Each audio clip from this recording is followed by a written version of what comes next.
We are live, people. Yes. Welcome to episode 22 of the weekly. And of course, yes, you're only seeing the Booredatwork logo because my webcam is acting up, so I apologize. But of course, with me this week is Mr. Warren Bowman from BW1.com without a lower third yet again. What's going on? I don't even know if this thing works. I tried it twice and it didn't work necessarily well. Okay. Let's see if it works this time. Will it work? Will the magic happen? Will Yay! the magic? Yes, he does. Ta-da! Cool. How's it going, man? It's going good. Good. Now, Sam will not be able to join us this week. He had to make a dental trip, and Mr. Juan Bagnell is having some connectivity issues. Right now, his speeds are below 1 megabit per second, which will not help him connect in any form or fashion. So, yeah, it's not going to work out too well. Yeah, so it's just us today. So let's kick things off. Any uselessness of the week? Do you have anything in mind? Yeah, webcam. Yes. My ongoing webcam issues. Hopefully by next week, we'll solve this. But nothing really major in the industry this week that was of any annoyance.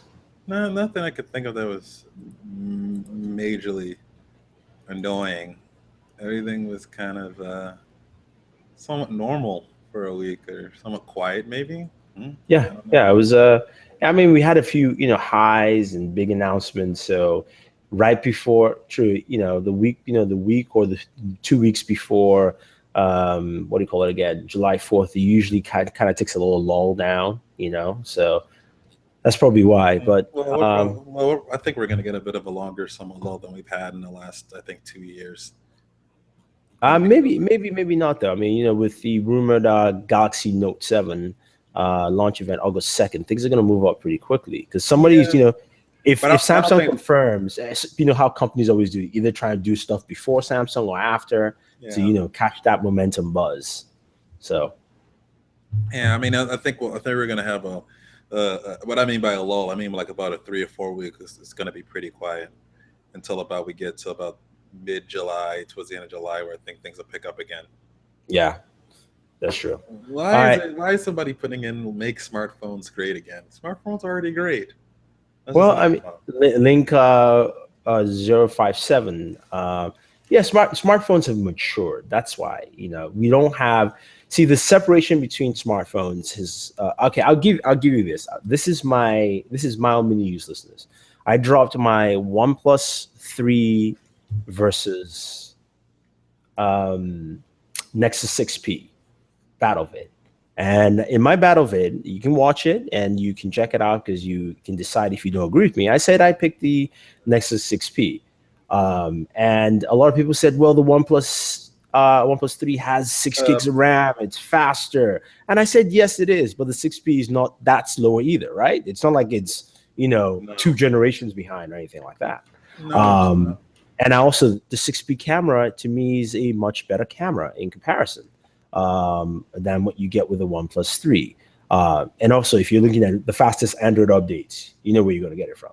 Of course. Yeah.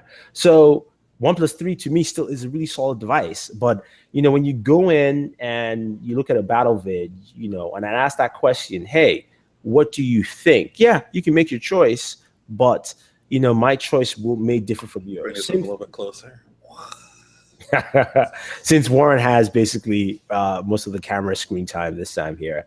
So yeah, I won't be on there. Lou's like, next week, no tomorrow, in terms of camera. I'm sorry. Yeah, you guys are going to have all the screen time for Game of Thrones recap on there.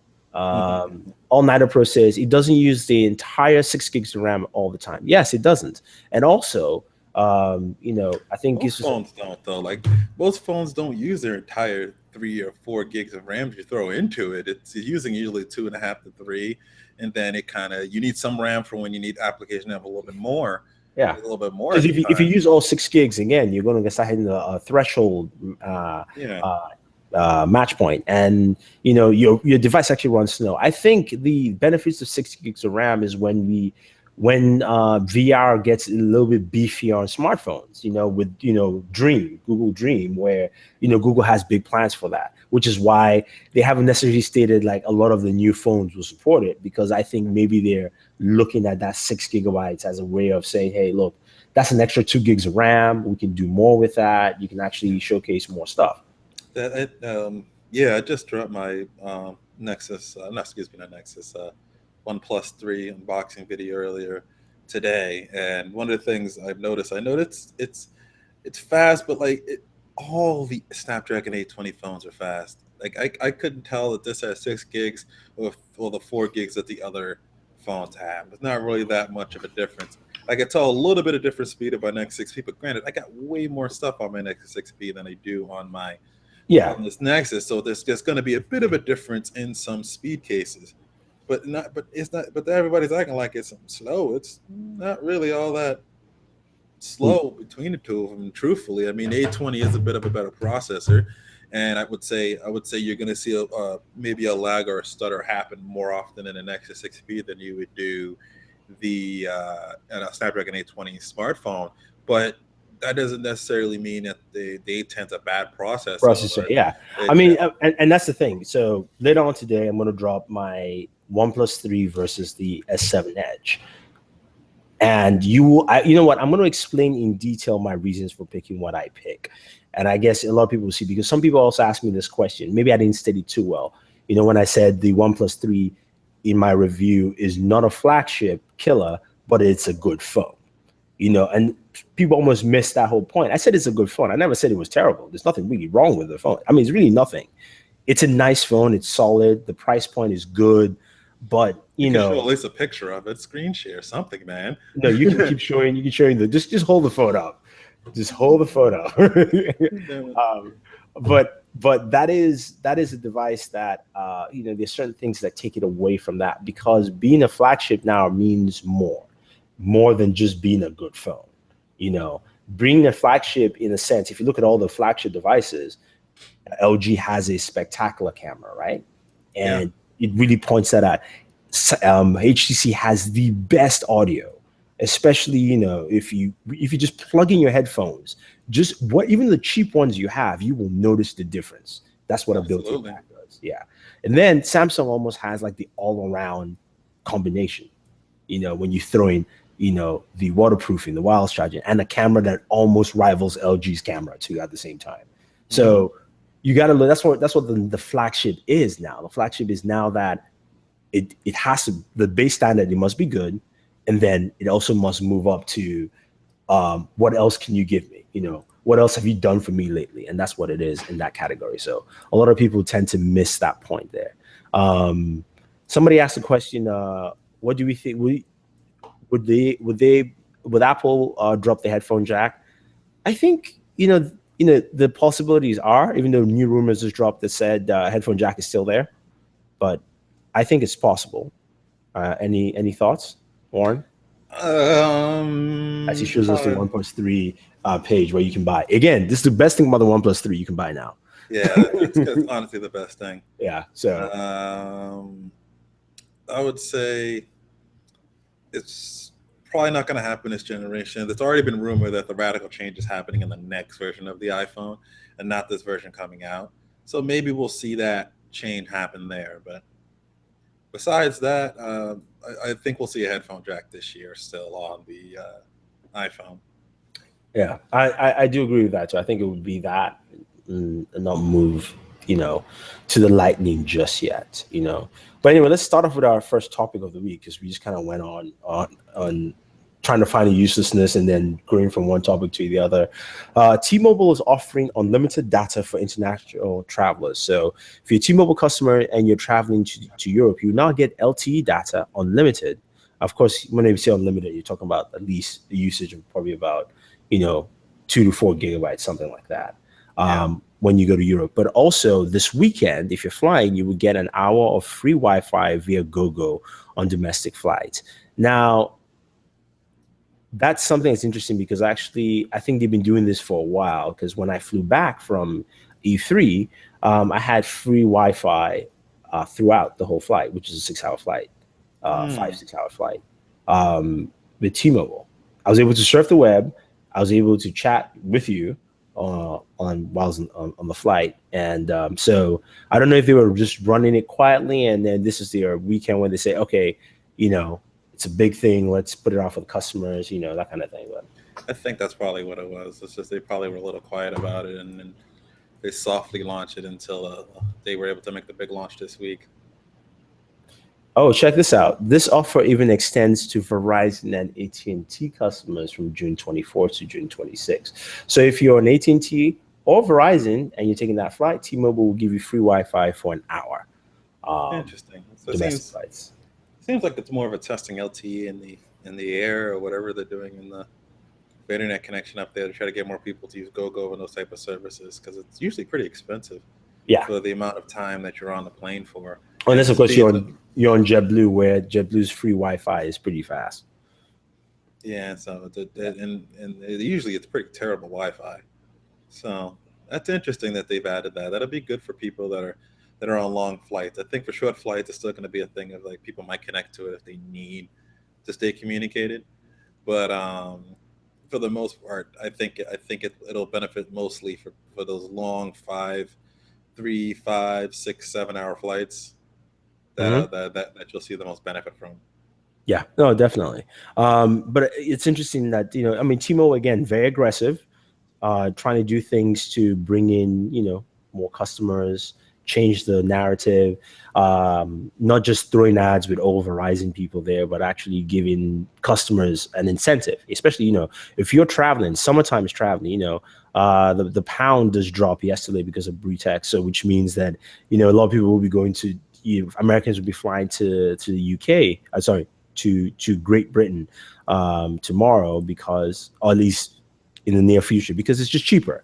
So you can use your T-Mobile service there. And it just shows that they are being as aggressive as possible to capture the hearts and minds of people. T-Mobile is that company now that I think more people are willing to switch to than anything else. I mean, like being an AT&T or Verizon customer it's not easy to switch away, especially with the kind of coverage areas this kind of companies have. But T-Mobile is telling you, oh, we have this, we have that. It's almost like, yeah, you know what? We may fault here and there, but we do have some things that keep you in as a customer. So I mean, I think once Sprint lends that, I think that's where, things might begin to change for them, in an aggressive nature, but, we'll see. All right, moving on. Oculus is stopped preventing VR games from working in HTC Live. So I think a month ago or 2 months ago, something like that, before E3, they had stopped, you launching your games on HTC Vive. And kind of locked it down, and they even came out with a statement actually last week, earlier this week, saying, exclusive games are good for VR, making the argument, of course, for themselves. But it looks like they finally come down to the point and realize that on the PC framework, DRM is just not the way to go. It really absolutely is not. It's not the way to go. And the thing is that if you look at the Oculus platform. Actually, while you're there, let me see if I can fire up my Oculus and I can share. It is a much streamlined, much prettier, much better platform than what Steam is. And I'm a Steam user. I'm not even, it's not this or anything. It's just Oculus did a very good job of making it consumer ready and consumer friendly for people to use. So let me see. All right, there we go. We have that here. Where's my screen? Share. All right, sorry. There we go. Can you see it? Nope. Really? Oh, now we can see it.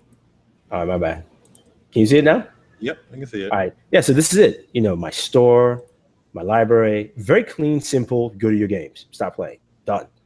There's really nothing, there's nothing, too hard or too, difficult to navigate. They make it I think it's because one is just a VR store. The other one's an entire gaming store too. So it's trying to fit everything into one little thing. So all it could do is create a section for VR. Yeah. Versus this is just a dedicated VR content store. Yeah.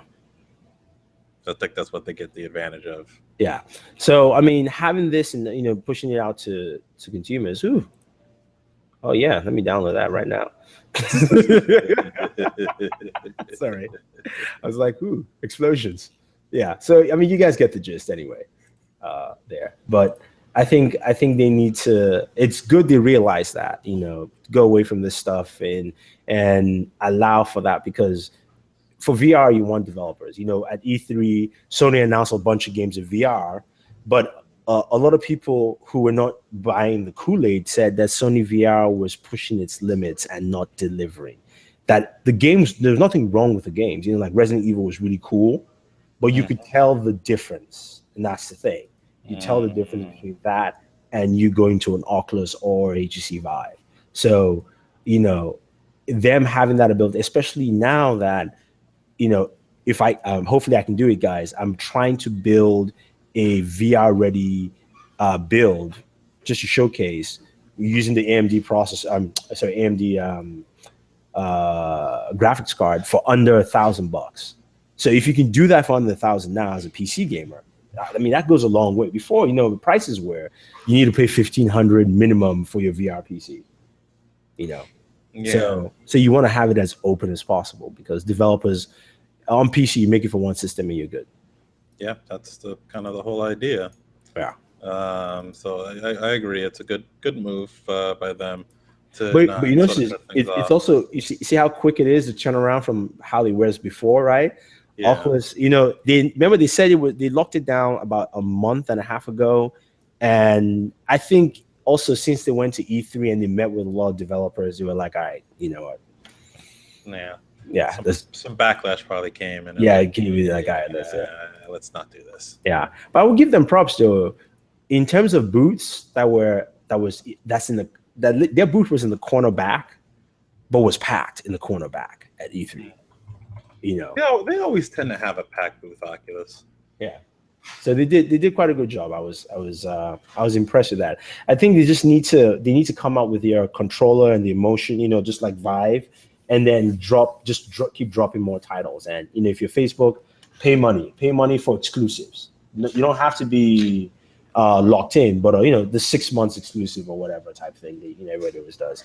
Yeah, I suppose so. Even though those things I think are kind of annoying too. Yeah, they are annoying, but at least you got to have a few of those.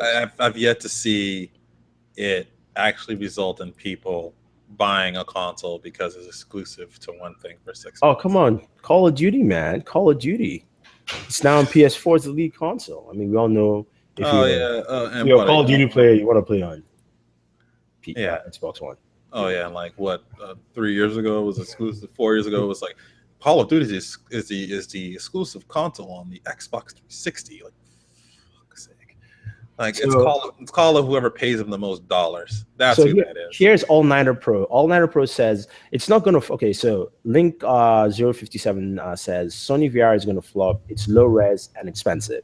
All Nighter Pro says it's not gonna flop because it's the easiest and best way for consumers to get into VR.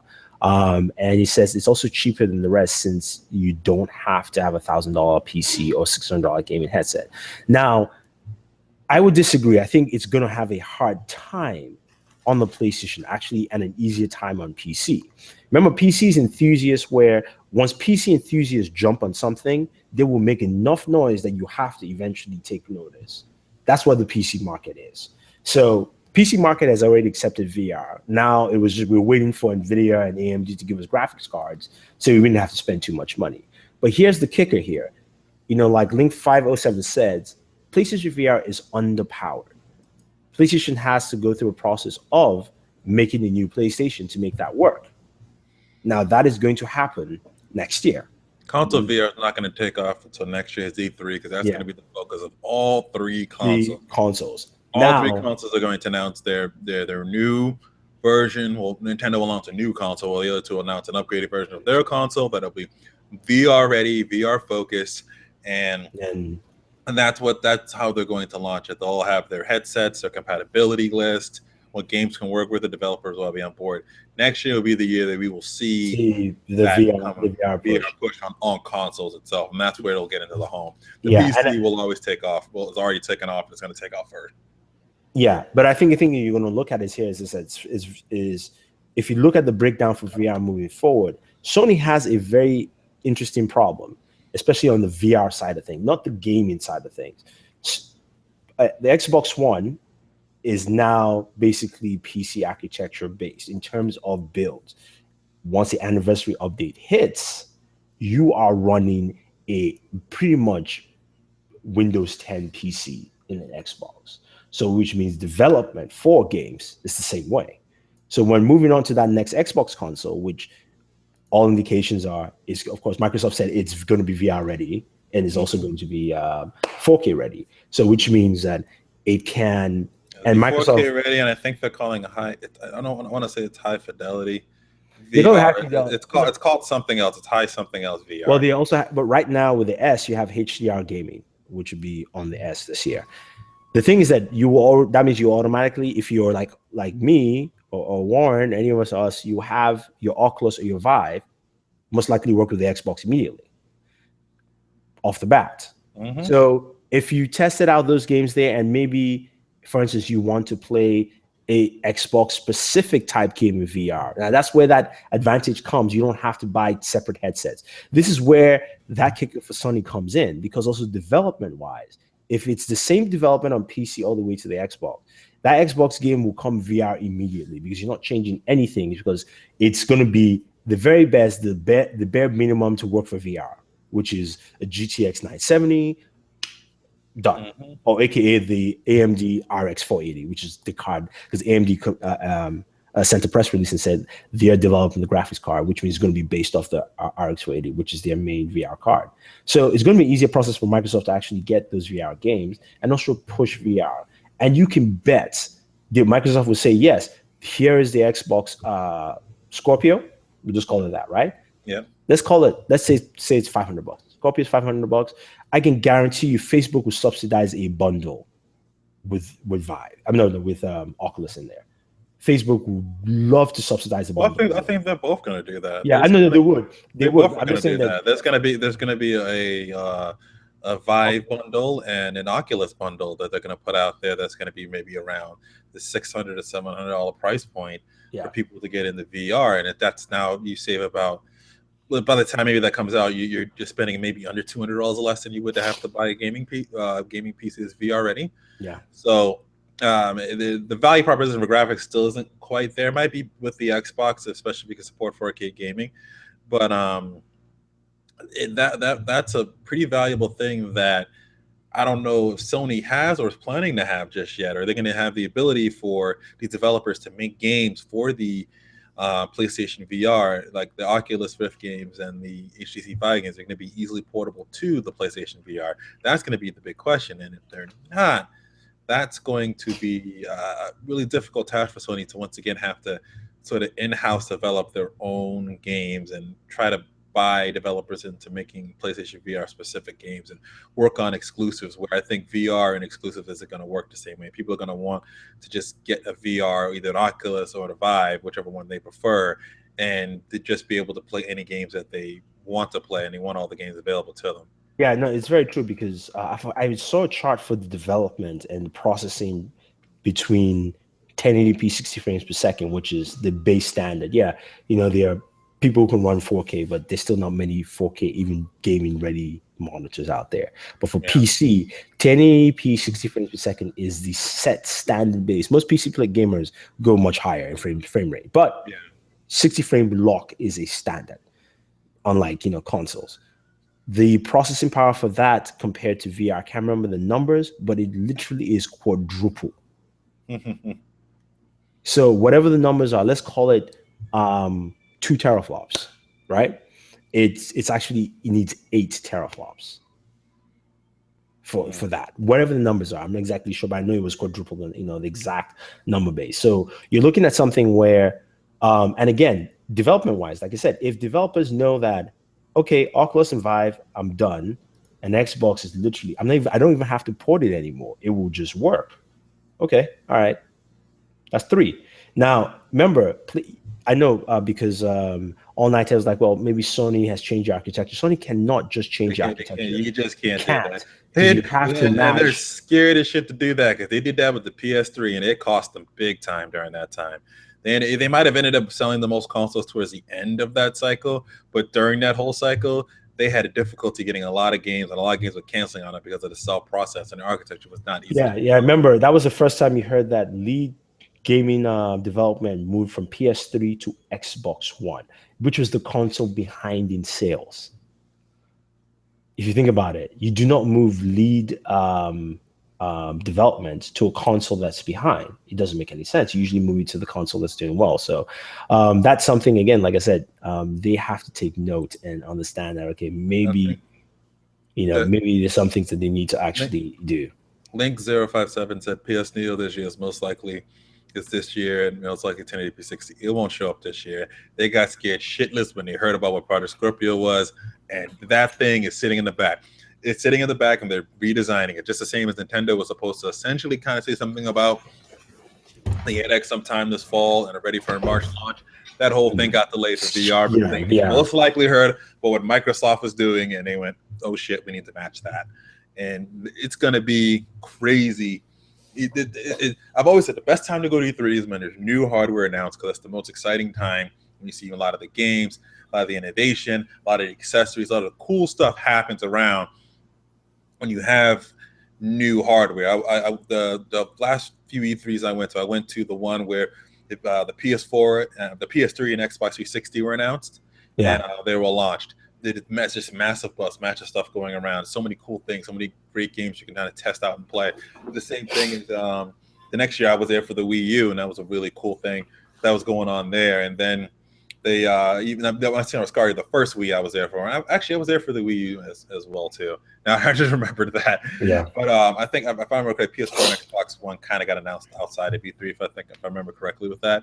But the this is when it's the exciting time for gaming. It's going to be next year, because I think we'll finally get to where we thought we already were at 3 years ago, which was we're going to get this nice high definition gaming consoles that are going to be VR ready, going to have a ton of games to support for it, and are going to be at a price compared to the value that's finally going to be there. I think we're finally seeing more than just a few accessories out there. What do we mostly see these days other than headsets? I mean, I'm not saying the headsets are bad, but those are the main things we see out of gaming accessories. In the last generation, we saw everything possible that they could think of. So we have before you continue, we have two questions here. So one, I'll answer quickly, just from LGH. He says, by the way, does that mean that Scorpio won't have an APU anymore? And for game developers, that'll be annoying. Actually, it won't be annoying, because if you know how APU works,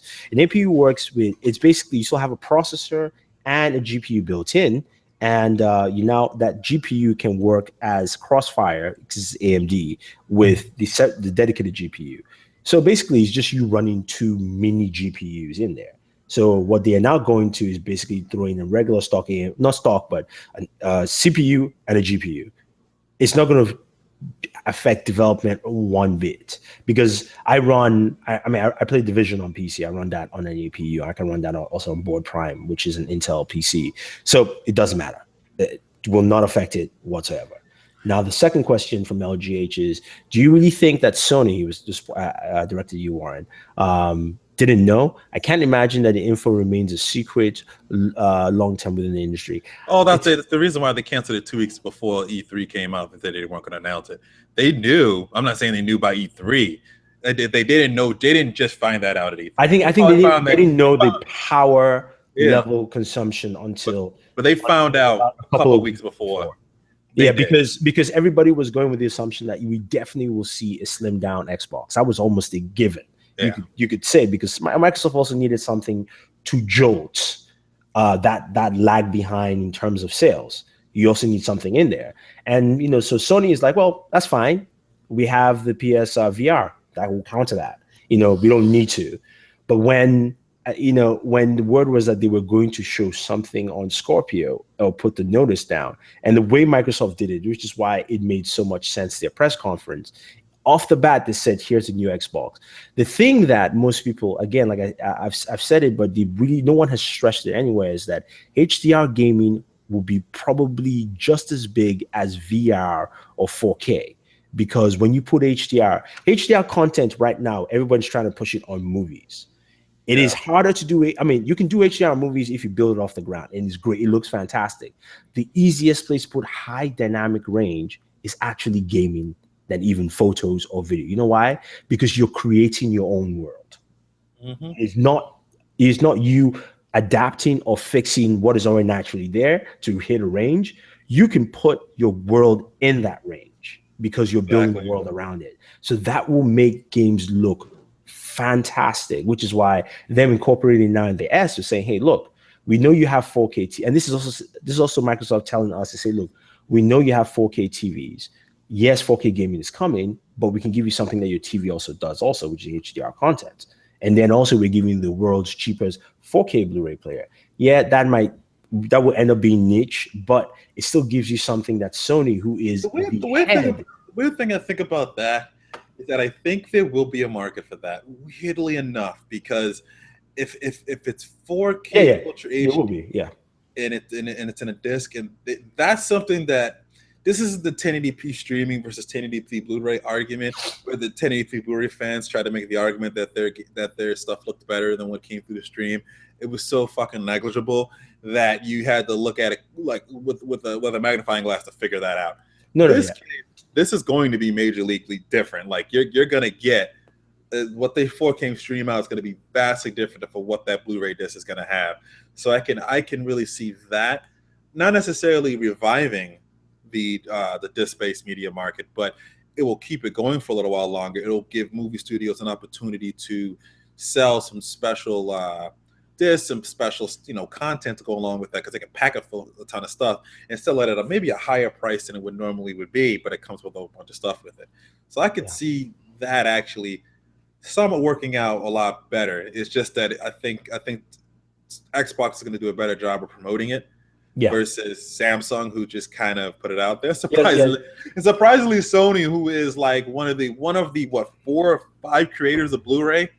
Actually, technically, the champion of Blu-ray. Forget the. They were the ones that pushed it so damn hard on the PS3, but yet it doesn't exist. Yeah. Granted, I don't own one Blu-ray disc. Well, I know Samsung put it out there because they had partners who were dropping 4K Blu-ray movies, and they're like, "I find we'll definitely put it out. It's not a problem for us to drop one model SKU and be done until the market matches up." And then Ghost in the Shell, right? Yeah. Ghost in your screen says, going further on LGH's question, would the change from APU to CPU plus video card not be a problem in terms of optimizing, since games need to run as well on Scorpio? No. It basically, I'll tell you what it is. It is me, the AMD gaming build, which we just gave away. It's me moving from that to play Division on Board Prime. Board Prime is Scorpio. It just means it runs better on Board Prime than it did on Scorpio. I mean, on the AMD build. That's just it. It's not a matter of what happens is Scorpio is just improving the performance. So if a game was running on, if you build games on the regular Xbox, Scorpio will actually give you a better experience. What I think give you a better experience. What I think is the key thing that Scorpio will provide, and this will be why a lot of people that have an Xbox One will most likely upgrade. It will be for the fact that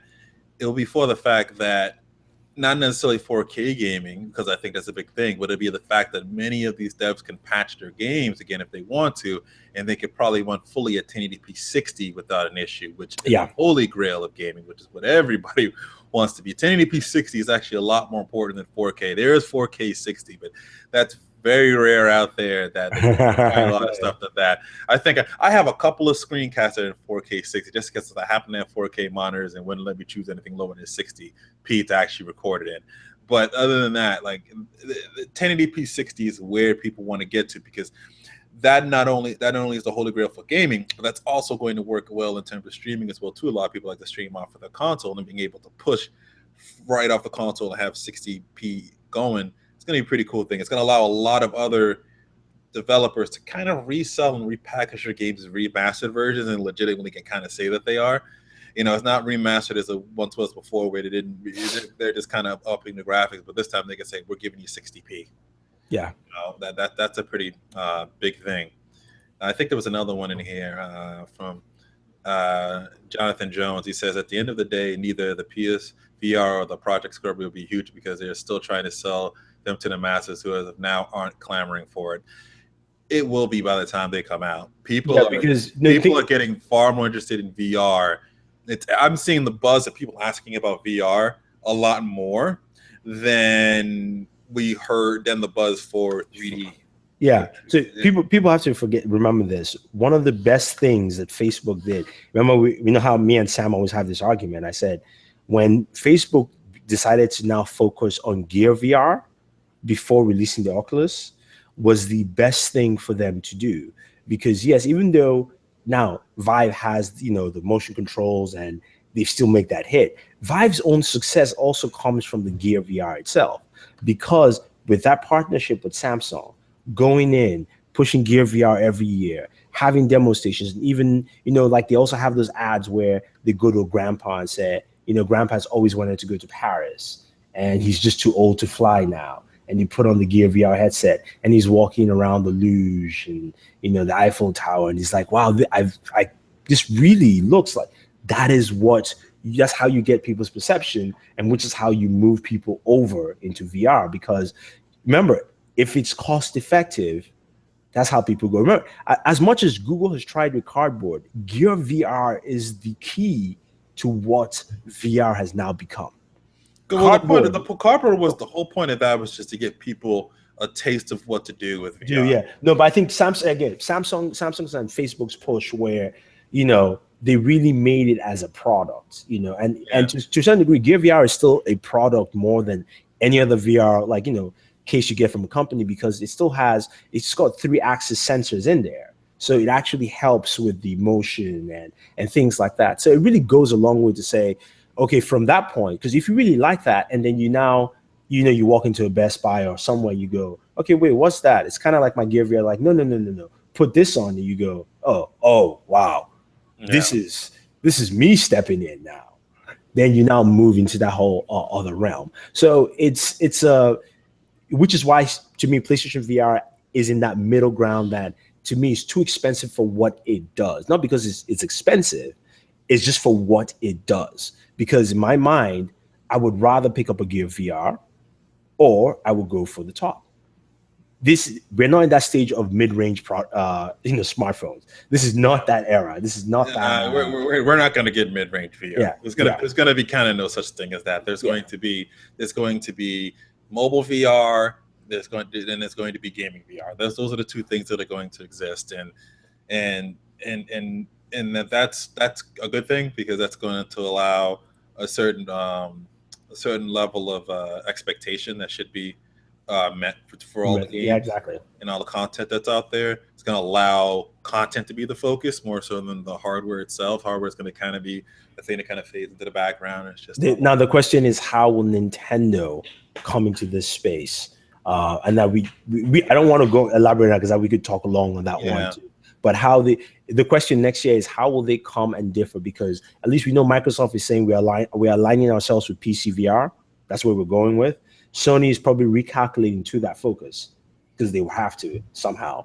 And then Nintendo now has to say, what can we bring to that table? Will we be powerful enough? Can we align ourselves? Or are we going to go typical, the new Nintendo route of, we're going to give you something different?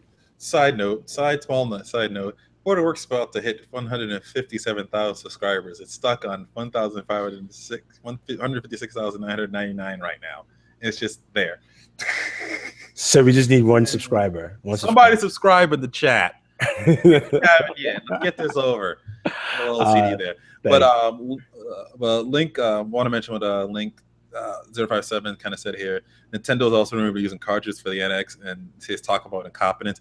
That actually kind of makes sense because of solid state. If they can use solid state type of stuff, it's probably going to be a little bit faster to run the game. So that actually might work out for them. Yeah, because if you think about it, right? Even Microsoft, even though you throw in a CD, it wants you to download half the game into your hard drive. All of them want you to download games to the hard drive or something like that. Trust me, if they could and it was cost effective, they throw SSDs in it, because it would just push things faster. Yeah, there'd be less part. If they could make the system smaller, and there would be less chance of breakdown of that drive. And also less reselling. They don't want you to resell. So if you could have it all in your hard drive, it's so much easier. You're not selling it.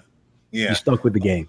Although I think there's going to be a virtual market at some point for digitally trading licensing games and stuff like that. That Microsoft's actually talked about that, which like 2 E3s ago, which nobody wants to pay attention to. And I'm like, that's like the most important freaking thing to talk about in gaming right now. The biggest thing I take from this E3, just to quickly wrap up before I move, is Xbox games anywhere is the biggest thing that will happen this year. Once they finally give out the full details. They didn't tell us if it was you streaming from your Xbox or if you're streaming from their servers or if you have to download. But they made it seem like if I was playing Gears of War 4 on my Xbox, I can play it on my Surface. I'm like, no, my Xbox is technically still powered than my Surface, more powerful than my Surface. Even though it's a newer processor, it's just, the Xbox can handle that better than my Surface. So am I streaming it or am I playing it directly? If it's streaming, then it means that now even your $100 Windows laptop, the Lenovo one, the 100S, you have that. You have your Xbox One controller. You're playing any Xbox game. And Link said it will be more expensive to manufacture, just like the N64 and third parties will stay away again. Now it's so much. You know how cheap it is to like create little like SD cards and stuff like that now. This isn't it, beforehand. It was more expensive, but it's so cheap now. Memory and NAND flash is so much cheaper now. And again, if they're doing this, they're doing it in bulk. So yeah, they're gonna do it in bulk, and most likely even they will push people to download the games, probably more because I'm pretty sure the NX will come with something like 500 or a terabyte of storage on there, and they're gonna probably push people to download stuff to it. They might be the ones that actually stick with the flash storage because they're the only ones that do have that, at least in the Wii U. They might actually stick to something like SSD and flash storage going forward and give us something pretty substantially large inside of it, which would be a pretty nice thing to have. But the developers aren't going to give a damn. They're not going to. As long as they can put their games on your console one way or another, they're fine. There's digital distribution now, so it actually, if they don't have to pay for cartridges to be made, it's cheaper for them and they make more money out of it. Yeah.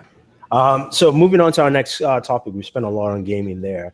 YouTube mobile app will soon support live streaming. We knew this was coming, but YouTube is coming in a time where I'll just this already exists technically. Yeah, I'll read it and explain. It's coming soon. We know they've been testing it now, and I'm going to state. God, it looks like Periscope so much. Yeah, I'm going to state my own point. It is going to be useful, but also not as poignant. Because right now, I think Facebook is pretty much won that chapter. Oh, they've won that. But also with the fact that now you can now do a live stream very soon, right? It's coming up. You can also live stream from your DJI drone, which our buddy M-Bucket TV. Check him out, M-Bucket TV. He's based out in Boston, and he did a flyby with his drone on Facebook. It's on his Facebook page. And it's just things like that. There's also the Rovi camera, which you can now do live stream off that, also on Facebook. It's a cool camera that can actually focus on different points at the same time. And so if you're doing like a big webcast or something like that, with a panel, you can drop that camera and then stream live. To me, this is for specifically who they featured in this photo, which is, I think it's funny in the featured photos, Annika Sperry from Young Turks. And I was like, she always complains about stuff like this, but she's featured in this photo. It's just kind of funny she's in that. Because they've been testing it. Yeah. They've been testing it, but the thing is, that's who it's for. Yeah. It's for them. It's for the news folks. They're going to absolutely love this. News folks and journalists that do sort of like I don't want to say traditional media, but more of a news media outlet are going to love this feature. They're going to love to be able to go live, instant, on the scene, be able to stream right away to their subscribers. They're gonna love this thing. It's just like they've been using Facebook Live to be able to do it. But the nice thing about YouTube's open to everyone, so everyone can see it within YouTube. Or Facebook is still constrained within a Facebook account. I think that at some point that may change. I think for Facebook we'll have to change that. They know that very well. But I think for us, for people like us, content creators, this will only work for E3. You know, like I did conventions and stuff like conventions, like, that. you know, when I was at For the tech E3, bloggers, I that's did how it's gonna I work. did a Facebook. I did mostly Periscope because Periscope was the one that allowed me to log on faster of you know, of Microsoft press conference, all the game demos, you know, those kind of things you can definitely do. But on YouTube, it would be much cooler because then I don't have to re-edit that content. Like I had to put it up on YouTube later on because I was still recording. So now I can do that kind of stuff, and it's great. It's cool. It's cool on that aspect, but it's not something that for day to day. Unless you go to a convention, you always, or something really fun or crazy happens, you want to make a quick video. So, for instance, my biggest problem with this already is it looks like it only works in vertical. yeah, And if that's the case, that's gonna piss off so many people on YouTube. especially on YouTube. I'm not talking about Periscope. We even then quickly changed that. So, Yeah, so we'll there's got to be a landscape mode, yeah. shift mode there, and the chat and everything's got to be able to fit that so people can kind of view and see those things in real time. And it's just you know, we've all had anybody that's had a Samsung device, any tech blogger that's used the Samsung since the S6, or has used the YouTube Live feature and found how much of a pain in the ass it was, and how much it was basically useless. It was, and Samsung, you had the perfect way of doing it through Samsung, where literally it would have just been sort of record, it was YouTube, and you're done. But to set it up, oh my God, forget it. Now it looks like this one is coming from the YouTube app, because the regular YouTube app has the upload section. It's actually there now. They just added it recently. It comes up when you go to my account. This is like an upload tab, floating tab.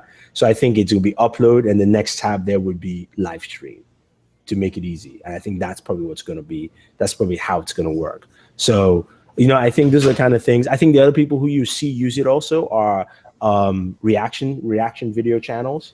Yeah, they'll do a lot of those. They'll do a lot of those, and that'll be interesting, because then, you know, even with some of the copywriting that they go through, is how does that affect you? Because now you can actually just turn down the volume, and it's you in almost like, you know, the third person. You know how we review TVs. I got flagged once. I was reviewing an LG TV, and Sony wanted to flag me for Daredevil. It was like a 3-second clip in there. There was no audio, but I guess the picture had matched at some point. And I mean, I won that copyright tag, but it's harder to win those because there's no audio involved in that. So that might be something that will go there. But Facebook should have had this a long time ago. We all agree, I think. But I think they've lost that battle. And to LGH's point, I think, is it LGH, or was it, he said, All Nighter says, you know, I think some YouTubers will begin using this and it'll be hard for new users. I agree. I think for regular consumer, Facebook Live is where you're going to go, because then you can share it with a lot of people that know you.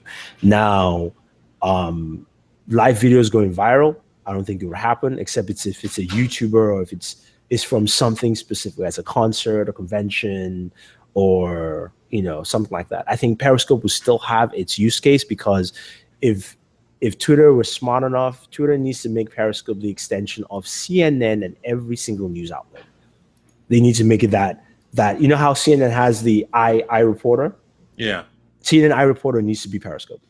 They need to just make a deal and say, people can start periscoping and link to CNN. CNN can now approve and say, okay, fine, we can link back to this. Like, you know, that background, that kind of stuff. That's where that's going to go to. Because of Periscope, you can easily tweet out. And that's where people get a lot of their, you know, on the big news information and things like that. So I think that's where it makes sense.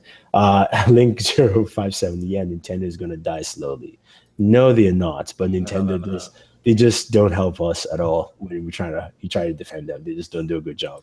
No, I mean, there's somebody else said, like, I think he said a couple of things. A Blu-ray didn't cost about 25 cents. SD cards cost about $2 to make. I think it's less than $2. No, not in bulk. Because trust me, if SD cards were $2 to make, we would not be seeing 64 gig cards for like $20. Yeah, that would just absolutely not happen. And especially, it's all about bulk buys. And if they're gonna buy that in a bulk space, it'll definitely think about it this way. How much does Mario sell? Like 5 to 10 million units, right? Yeah, around that. So that's 10 million order right there. 10 million order, and the fact that a good amount of them will be downloaded anyways. Yeah, but still, no, that's still forget that. Forget that. That's a 10 million order. Nintendo, Zelda, right? Zelda's going to sell at least 5 million copies, right? I think that game's going to break some records. Yeah, but let's give the super low number. That's 15. So again, at 15 million units, you're not buying it at $2 a piece. Yeah, nobody in their right mind negotiates. You're buying 9 cents. You're buying that at probably less than a cent. Probably fractions of cents. You're buying that even if it costs them the same 20 cents, like the Blu-ray, right? Let's keep it at the same price. You're still buying 8 cents, so it's going to be cheaper. Moving on to some other news. Incipio. Incipio is an accessory brand who they've been losing a lot of focus lately because guys like the Spigen who have just kind of come in that web base, undercut them. But they've gone out and bought a brand who has been moving up, just in the young low end audio category, which is Skullcandy. Skullcandy, which also owns Astro Gaming, by the way. They bought Astro Gaming a couple of years ago. So Incipio will now own its own audio brand, and they purchased Skullcandy. What do you think about purchase? Do you think it's a good buy? It wasn't too expensive. It was about cash deal worth 177 million. So what do you think? Anything that's a cash deal is a good deal. Yeah. So that's a lot of money in those guys' pockets they can go off and do something with. Skullcandy. I couldn't tell if they were not a part of each other. Every time I go to see them all in the same booth with all the damn logos on each other all the time anyways. Well, Skullcandy is, in terms of audio, their headset, because they're really priced between that like 50 to 100, they have some really good headsets at that price because it's a very younger generation there. And they own Astro Gaming, which, Astro has come out and the cut and become one of the big, headset gaming manufacturers out there. So I don't think it's good or bad. I just think it's kind of like for Incipio is a really good deal because Incipio has been, they've been trying to just not be an accessory brand for a while and trying to find a way out of that. And this is a good way to move out of that with a company that has a good young followership. And also, we know Skullcandy has a few NBA ambassadors, with the guy from Thunder, Kevin Durant, uses Skullcandy headphones, and somebody else also. So it's a good deal. I think it's a good deal overall. There's nothing wrong about it. It seems like it's been a while since we talked about these brands, and these were brands we used to see a lot at CES. The only brand that we talk about is Astro in any sense and that's the smallest company out of all of them. And it's funny because I like literally what I said. When you go to CES in these booths, I swear to God, they're all the same company any damn way with how close they are together, how many of these bands and logos all cross between each other. Anyways, you swear they're all in the same boat already. But I guess it's a good deal. Incipio is probably looking to get out of the case, and then manufacture market because that's a very flooded market now. And also again, true. They were big Apple case manufacturer. Apple is now, slowly getting to their category itself. So you might as well get out of there.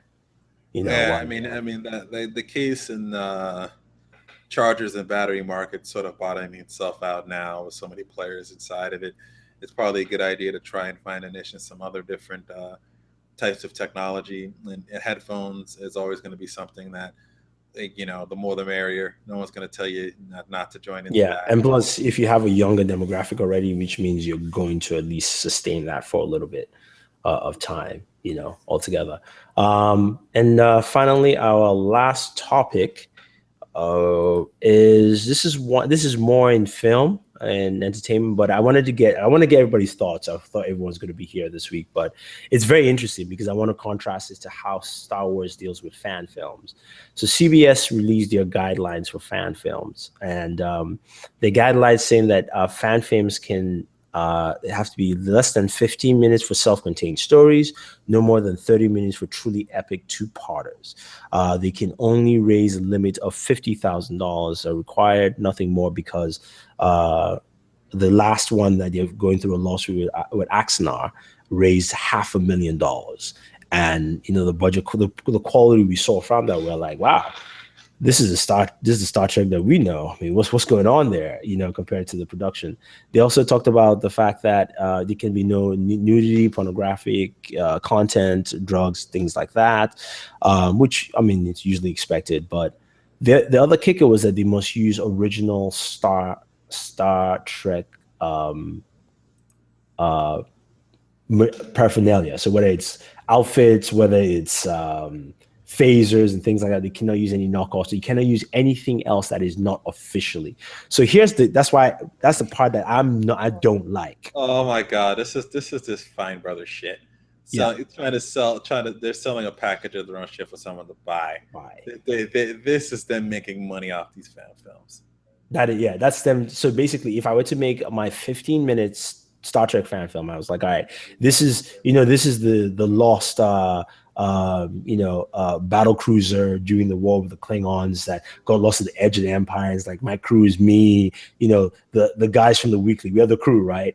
And we have to go buy Star Trek uniforms, Star Trek phasers, and all that, because it must still fit in a certain narrative, which I find very sad, because if you look at Star Wars fan films, there almost no guidelines to that.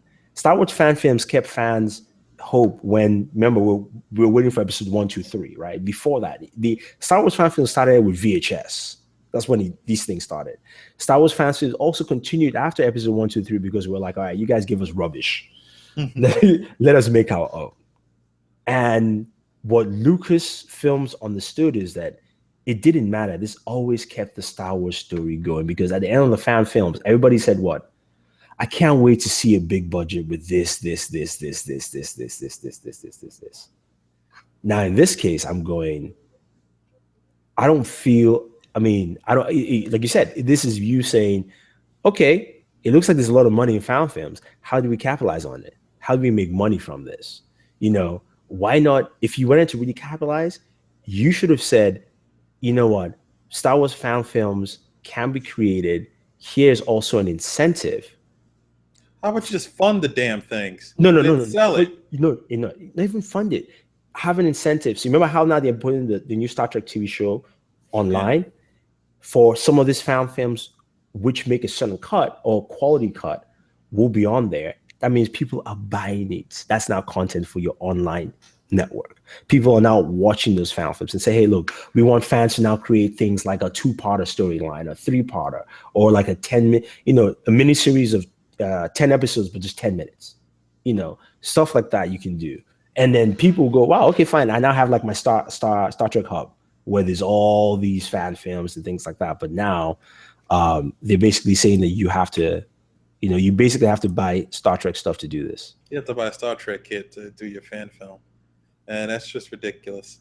I mean, that's not the point of fan films. It goes against everything in the spirit of fan filming. To me, if they really wanted to do this, they should have done it in a way to say, hey, we will fund certain fan films that reach a certain number to make them a little bit better, and we'll resell those fan films, and they can take the lion's share of the sales off of that. That's fine if they want to do that. But this fan film looks good. Let's put it in the Star Trek lore. And then we make that, 15 or 30-minute epic, or maybe a little bit longer. We buy the rights to it. We fund things inside of it and make a little small thing. We sell it off and call it a day. But this is like, buy our kit from us. I love this. I love what Allura says. What Star Trek story is told in 15 minutes? Seriously. Seriously. Find me. You might get through maybe the monologue.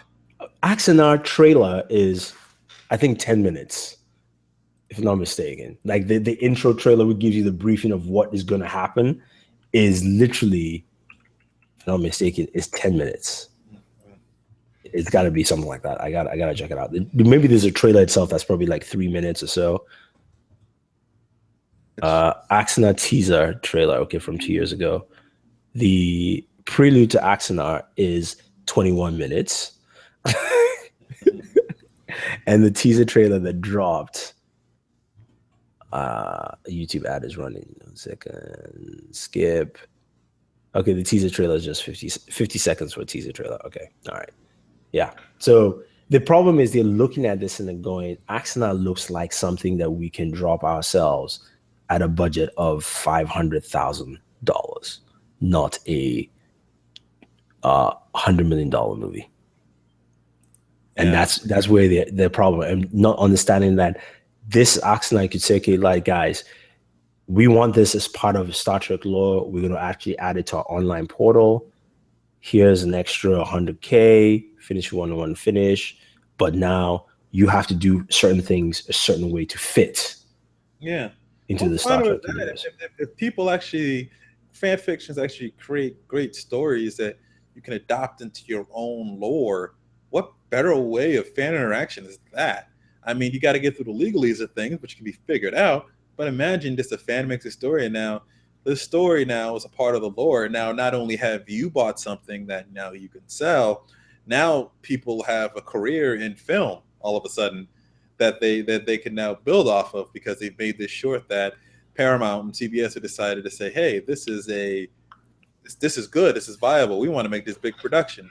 Yeah, I mean, to Kyle Ruggles' point, it says fan films are great and all, and getting into high production value. But I think if they legitimize it even more, those fan film storylines don't exactly follow history. You don't have to. Remember, Star Wars had the most amount of fan fiction, from books to games. None of them follow lore, and no one got confused. Yeah. No one got confused. Pretty much everybody knows everything follows. Like if you're talking about the Skywalker family, done. Everybody knows if you're talking about canon story, it's like the 7 movies. Everybody knows that. That's it. Done. Yeah. And the spin-off little TV cartoon shows. The cartoon show is the only things in lore. Yeah. Lore, you know, that they've done a little extra lore, but everything else has always been fan fiction written books. Yeah. Yeah, and those fan fiction books were published by Lucas themselves too. I mean, they hired writers to say create stories for different characters that expand the universe and expand, because they wanted to expand what was Star Wars compared to how Star Trek is handling. And I think the problem here stems from the fact that the property is co-owned by 2 companies of 4 and have 2 distinct visions. You've got Paramount and you've got CBS. And CBS, you know, from what I'm hearing is that actually CBS is the one who feels more threatened than Paramount, because Paramount knows you whenever you drop a movie, and CBS Paramount doesn't give a shit because they're the ones that do the movies. Yeah, they don't looking at this and saying that this might take away from them. You know, they should just do a show. Because they haven't done shit with Star Trek, not a damn thing. Yeah, they haven't. That's done everything. They haven't done a damn thing, but just sign more syndicated shit.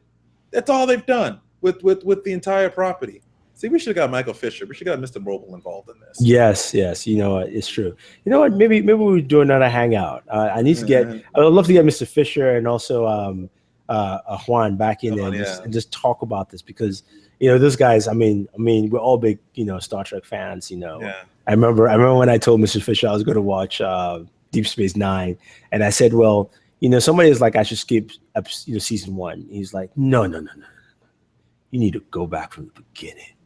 You need to start from the beginning. I'm in season 1. Yeah. I was like, I know, I've watched part of season 1. It was terrible. It was really bad. He was like, yeah, you got to fight the pain till you get to the good stuff. So yes, Mr. Mobile. So yeah, we definitely could do that. It would be interesting. But to me, this is a little sad that Paramount and CBS are doing it this way.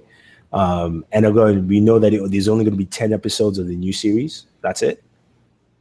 Which is fine. I like short and sweet. How long are the episodes? It's an hour. Oh, it's not bad. That's Game of Thrones level thing. Yeah, but I'm just saying that Voltron needs to have been 20. Can't leave brother hanging like that. I was so wrong. I told you that was gonna happen. You, Lou, Juan, they're like, when you get to that last episode, it's like, yeah, he's not gonna like it. I'm like, yeah, not gonna like it. Like, it can't be that bad. It can't be like, are you serious? Yeah. Kyle Ruggles is like, man, give me 26. Okay, 26. Well, I mean, if they're doing hour-long episodes, 10 episodes, and it's no commercials, and it's just full of nothing but content, like HBO-style show, then I'm fine with that being that long. If it was going to be something that was going to have a bunch of commercials and things inside of it, because then, an hour-long show with commercials is really like 40 minutes. Then 40. if it's like that, I wouldn't say 26. I would say give me 20 of those. Yeah. Again, CBS Access. Why? Who would want to pay for that? That's why I say like CBS Access is something that nobody does, and CBS has no content on Hulu, and I'm going, why wouldn't you just put your content there? It makes no sense. And where it is, why do one of these idiots just get this to Netflix and make it succeed? Like literally, why would they they're trying to do what Netflix does, but they don't have a portal to do it, and it's going to fail miserably. It'll probably end up being a good show, but it'll fail miserably because nobody's on CBS Access to watch it. But everybody's on Netflix and HBO, and it's like, oh, that's the two places I want my shit if I'm making a damn thing.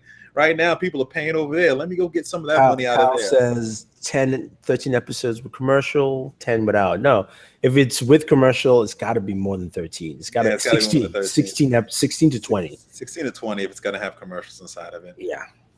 CBS might be stupid enough to do 10 with commercials. Oh my God. They're going to piss everyone off. Yeah. The other thing also is give it to Netflix. Exactly. It's like they know what they're doing with this type of stuff. Clearly, CBS doesn't. Like, to me, that's fine if they don't want to create a portal and do these things. Or I was gonna say give it to HBO. I forgot that's Warner Brothers. They would never put it there. They can't. Mm-hmm. I was gonna say also give it to HBO, but I forgot it. Nah, that's what Warner Brothers do. Yeah, but then it will be something so gritty. There will be so much. The whole talk about no sex and nudity will be in there. That's the thing about doing it on Netflix is that they would push an edge, but it wouldn't go over so far. And I think the TV show will come off on a Netflix level would almost come off of the feeling of the movie, but not quite. Quite, yeah. The movie would still be different, but it wouldn't. It would be, to me, if they're gonna do it now, the production's got to be better than the Next Generation. So it's got to be a little bit better than that. No, it has to be much better than that. It's got to be. I mean, especially with the kind of production values and seeing TV shows. I mean, okay, yes, it's HBO. Yes, it's Game of Thrones, but Battle of the Bastards was high. I'm talking about the dragons look fantastic. That whole dragon battle did not look cheesy at all. You gotta remember that they essentially produced a movie. Yeah. They produced a movie. That's what they did. Mm-hmm. That was extremely expensive to produce. And that's why I think if you look through that episode, you only really saw the titular characters, the main three characters on that show. Who did you see? Daenerys, you saw Jon Snow, and you saw Tyrion and and I think the only ones you really saw outside of were like Sansa and Ramsay. The only other ones around. But everybody else, they're in the same place. Background characters, and we're kind of in the back. The only background character I think to me that stood out more was 1-1, but that was about it. Everyone else was just kind of scenery. It was scenery. There was a reason for that. Al Ruggles says, as long as it doesn't go to sci-fi, Expanse is a feature. Expanse is fantastic, man. The reason why I like Expanse is this: you don't watch Expanse. No. Expanse is 8 episodes. In each episode, they don't tell you anything, but you feel like you've watched a lot of stuff. And whenever I discuss it with Lou, I'm like, we only discovered one thing this episode, right? He's like, yeah. I'm like, but why was he so good? Literally, you will find maybe one thing that episode. Expanse is you need to check it out. It's a really good show. Do you think the wall is coming down in the last episode? Nah, not this last episode. No, I think we'll see them break through it. I think we'll see them get past it. They're gonna get past that wall. Okay. Let's. Kyle's like, okay, still haven't watched the first season yet, you guys. I keep seeing your GTA. Kyle, really, dude. You need to stop. All right, because we're almost done now. It's cool. You can stop. You can go start watching Game of Thrones season 1. It's easy to marathon through. It's not as hard as you think it is as a show to marathon through. There's enough content that there's very few filler feeling episodes, and even a filler episode for that show is like a full episode for most. And I'll tell you the benefit of this: that coworker that you need to do work with that you maybe not like too much, you find out they like Game of Thrones also. You guys have something more in common, and then you can call him a Stark or a Lannister when you get to understand all those terms when you stop watching. So I'm going to stop there. I'm going to stop there. So anyway, I would also say if you want to catch up quickly on what the different houses are, a lot of the lore, check Comic Book Girl 19's channel. She has a lot of things about like 50-minute epics talking about like different houses and different things that have happened that are book lore that match to the TV show that will catch you up very quickly. I've forgotten what it's called, but the Game of Thrones Blu-ray, it's also on I think they have a YouTube channel for it. They have a 40-minute backstory of everything in the world for that season, which matches. So it matches some of the storylines you don't know, people who are in the books, people who are not, how everything connects, so that it almost like it prepares you for the next season. Yeah. And forward and forward. So definitely check that out. But yeah, join us tomorrow for our Game of Thrones recap show. Yeah, finale recap. Finale is going to start at 10:30 because the show is running. How long is the episode? An hour, 20 minutes? 69 minutes. 69 minutes. So an extra 9 minutes. So we start at 10:30 tomorrow. And check out Queen of the South on USA Network. I've seen that. I've been seeing that advertised, and it looks like it's good. I haven't had a chance to watch it yet. Yeah. So yeah, that's that. I propose our next after Game of Thrones thing, we could talk about it later, is to do something on Mr. Robot. Yeah, Mr. Robot is one that Mr. Robot's awesome. Yeah. Booredatwork said I should get out the laptop. I use my laptop. We can't have this blank screen of Booredatwork just pulsating. All right, guys, we've come to that point in the show where we talk about what we have on the channel and what we expect to put up on the channel. So, Mr. Warren Bowman, you cannot say stuff because it's just me and you. So what do you have? Things. So I couldn't say stuff. I have up right now the Nexus, not Nexus, OnePlus 3 unboxings on the channel right now. Next week, I'm not quite sure what I'm going to have up. I have a few things in recording, but it all depends on what I get done the next couple of days as to what exactly be up. I'm working on like 4 or 5 projects at the same time, so not quite sure which one is yet. I don't want to promise one and then there's a whole different one for reasons. Okay, cool. And for our channel, I'm actually just going to go to the channel page and show you, because you can't see my face, and right now it's locked on Warren's face, so spare him some screen time there. Watch him eating the sandwich. Yeah, spare Mr. Bowman some screen time here. So on our channel, we have a bunch of things. We have, of course, the Turtle Beach Elite Pro versus the Astro A40 TR. I'm going to tell everybody here. Somebody asked me, which one has Dolby surround sound? The other one does not. Dolby surround sound is Dolby surround sound, but it's also surround sound. And the Turtle Beach Elite Pro has DTS Headphone X, which is also a version of surround sound, just different tech, also really cool. Check out the video, watch the whole thing. Don't ask me questions when you've not gone into 10 minutes into the video. It's a long video, I'm just saying. Just put it out there. We also have OnePlus 3 versus the Nexus 6P, which is the best Android fanboy video.